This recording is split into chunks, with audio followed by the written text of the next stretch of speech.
ಅಲ್ಲ ಸರ್, ಈಗ ಜೆಡಿಎಸ್ ಏನಾದ್ರು ಇಬ್ಬಾಗ ಆಗುತ್ತಾ ಸರ್ ಜೆಟಿಡಿ ನೇತೃತ್ವದಲ್ಲಿ?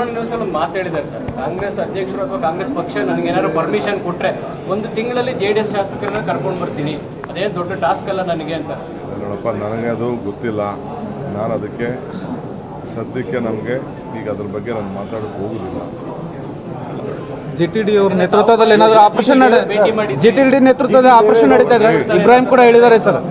GT. Devegowda is a very senior leader. ಅವರು ಅದೇನೋ ಅಧ್ಯಕ್ಷರು ಅಂತ ಅವ್ರನ್ನ ಮಾಡಿಕೊಂಡಿದ್ರು. ಅವರು ಆ ಪಕ್ಷಕ್ಕೆ ಒಂದು ದೊಡ್ಡ ಕಾಂಟ್ರಿಬ್ಯೂಷನ್ ಕೊಟ್ಟಿದ್ದಾರೆ. ಗ್ರೋತ್ ಆಫ್ ಜನತಾದಳ ಕಾಂಟ್ರಿಬ್ಯೂಷನ್ ಕೊಟ್ಟಿದ್ದಾರೆ.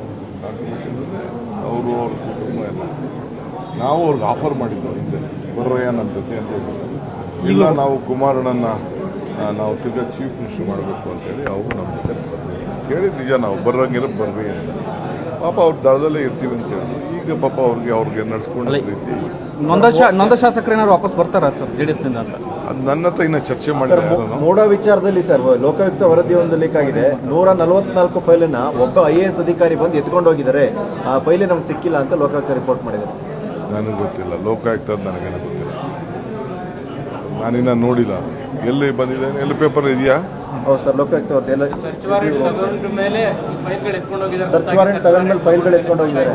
ಹೆಂಗ್ರಿ ಎತ್ಕೊಂಡು ಹೋಗಕ್ಕಾಗ್ತದೆ? ಐ ಡೋಂಟ್ ಆಫೀಸಲ್ಲೇ ಇರ್ತಾರೆ, ಇಲ್ಲಾಂದ್ರೆ ಸರ್ಕಾರದ ಹತ್ರ ಬಂದು ಯಾರಾದ್ರು ತೋರಿಸಿರ್ತಾರೆ, ಅಷ್ಟು ಬಿಟ್ಟರೆ ಬೇರೆ ಯಾರು ಆ ಥರ ಎಲ್ಲ ಎತ್ಕೊಂಡು ಹೋಗಿ ಅದೆಲ್ಲ ಲೆಕ್ಕಾಚಾರ ಇರ್ತದೆ. ಒಂದೊಂದು ಫೈಲ್ ಮೂಮೆಂಟು ಲೆಕ್ಕಾಚಾರ ಇರ್ತದೆ ನನಗೆ ಗೊತ್ತಿದ್ದಂಗೆ.